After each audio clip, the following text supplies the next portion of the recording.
Hey everybody, it's Brian. I'm back in the garage today. If you've never installed an Italian bottom bracket before, it's not that difficult, and today I'm going to show you how.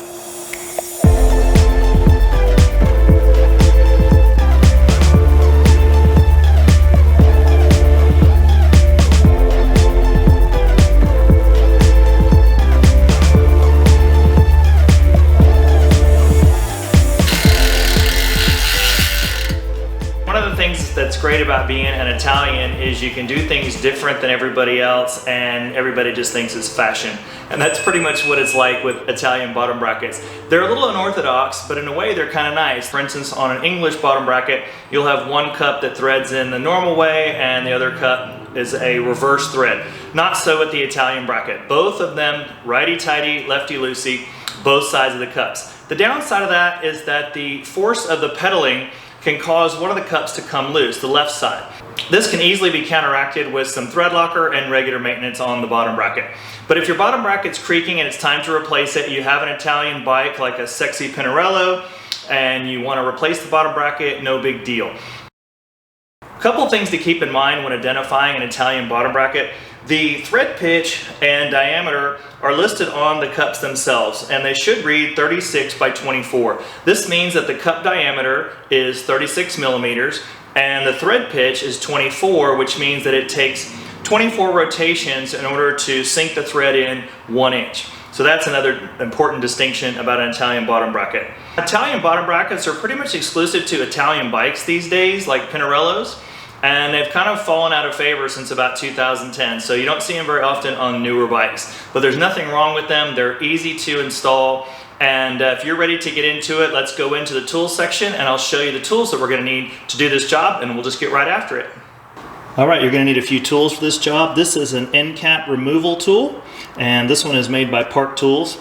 This is a handy little wrench that I bought. It's a multi-purpose wrench for removing the cups that are the outermost portion of the bottom bracket. It's something I found on eBay really cheap. You're also going to need a torque wrench. This is kind of an old school torque wrench with a lever arm, but they make some new nicer ones that have the ability to kind of click when you reach the right torque. I just don't happen to have one of these, and this is still adequate. It's just a little bit of a older style. In addition to that, we're going to have our new bottom bracket, and I like these made by Hawk. And it's hard to find an Italian bottom bracket, frankly, these days. But Hawk makes really nice stuff. I've installed one of these before on my own bike, and they make really high quality equipment. You may notice on this bottom bracket that it already has some thread locker pre-installed on the thread. And if you have the thread locker already installed on the thread, that's the best way. If you're reinstalling an older bottom bracket, you're going to need some kind of thread locking compound or anti-seize compound. And anti-seize comes in a lot of different styles. You're going to need an anti-seize that's designed for an interface between aluminum and steel. The bottom bracket cups inside the frame halves are made of steel, and these cups are made of aluminum, and it requires a special type of anti-seize.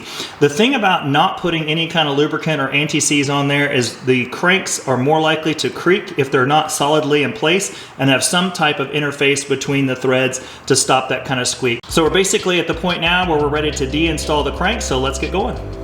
First, start by removing the pinch bolts on the non-drive side crank arm.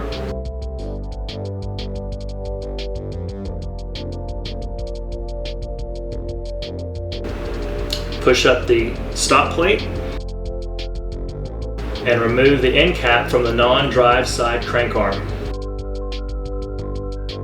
Next, pull the crank arm off, very easy, and remove the chain on the drive side.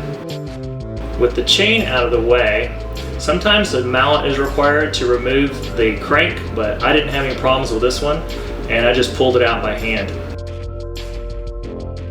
Then pull the chain out of the way and start to remove the cups. This is the non-drive side, and remember, it's lefty-loosey, righty-tighty on both cups on an Italian bottom bracket. Inside, we got my nice dirty center cup here, and that's kind of gross. Same applies to the right side, lefty-loosey, righty-tighty.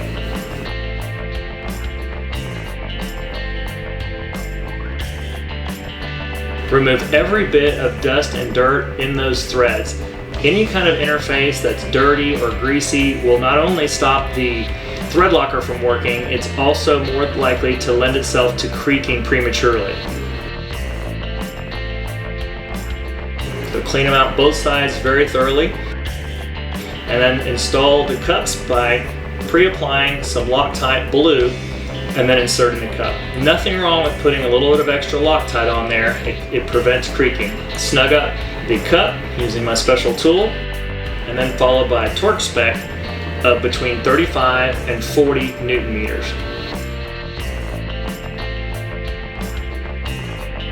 Basically, we repeat the same procedure on the other side after installing the center cup. Prepare the threads with some Loctite.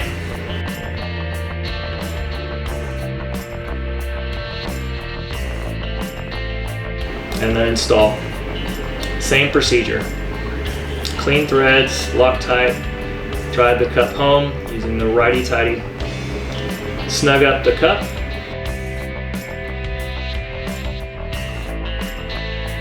And then with the torque wrench, again, torque specification for this is between 35 and 40 Newton meters. So the hard part's really done. So I always lube up this spindle. It keeps the rust away. So move the chain back around the spindle and install the crank. Sometimes you need a mallet to drive this home, but I didn't have any trouble with mine. I always lubricate these splines because it makes it easier to take off the non-drive side crank arm in the future. So install this 180 degrees opposed to the drive side. Lube up the end cap.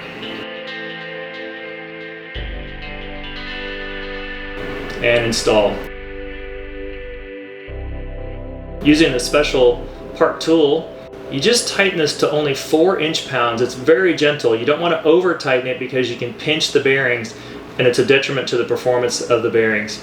Reinstall the stop plate all the way and then torque down the pinch bolts to up to 11 foot-pounds, between 7 and 11 foot-pounds. You have to alternate these side to side until that both of them are in the same specification. Finally install the chain and you're back on the road. Easy job. Hey everybody, I hope you feel comfortable now doing your own bottom bracket. It's really no big deal. With a few tools and a little bit of patience, anybody can do it. So I'd like to say once again, thank you so much to everybody that's been watching my channel. It really means so much to me. I love to help other people and pass on the knowledge that I have gained over the years, spending countless hours in the garage. So I hope that I helped you, and I hope that I can help other people with more viewership in the future. So thanks to everybody that's watched, and thank you so much for continuing to watch. I really appreciate it a lot. So with that, I'll end, and hope you guys enjoyed it. Hope you learned something, and have fun in your garage.